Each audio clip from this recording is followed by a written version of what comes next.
Computer बाबा जी, अब ये जो आरोप प्रत्यारोप का दौर चल पड़ा है, आपको लगता है कि जो धर्म गुरु हैं, जो एक बड़े पदों पर आसीन हैं, जिन पर लोगों का भरोसा होता है, विश्वास होता है, उनका चरित्र एक बहुत महत्वपूर्ण कड़ी होता है। जो आरोप लगा रहे हैं अब उन पर भी छींटाकशी की जा रही है, और जो जिन पर लग रहे हैं उन पर तो पॉक्सो एक्ट के तहत मामला दर्ज हो ही गया है। तो आपको लगता नहीं कि इससे कहीं ना कहीं एक जो धार्मिक परंपरा है, संत परंपरा है, उसको आघात पहुंचता है? बिल्कुल, बिल्कुल सही है।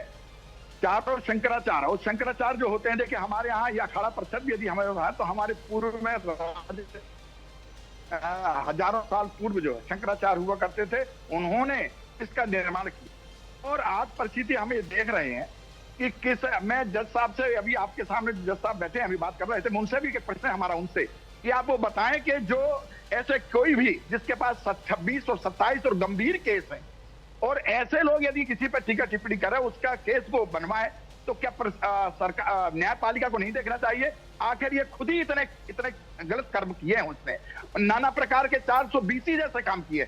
बहुत सारे केस हैं जिसको हम बोल नहीं पा रहे हैं, लेट टाइम हो जाएगा।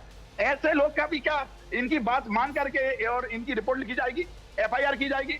ये बड़ी सोचनीय और विचारनीय बात है। एक बात और कहना चाहूंगा मैं कि यह काम यदि दोष हमारे योगी जी हैं, वो भी भगवा ड्रेस पहने, यदि वो योगी पे भी कोई ये लगाता, तो कंप्यूटर बाबा जैसे हमारे और बैठे हो सीताराम दास, बहुत सारे महात्मा हैं, हम सब उनके साथ भी खड़े होते और बोलते हैं कि ये गलत तरीका है।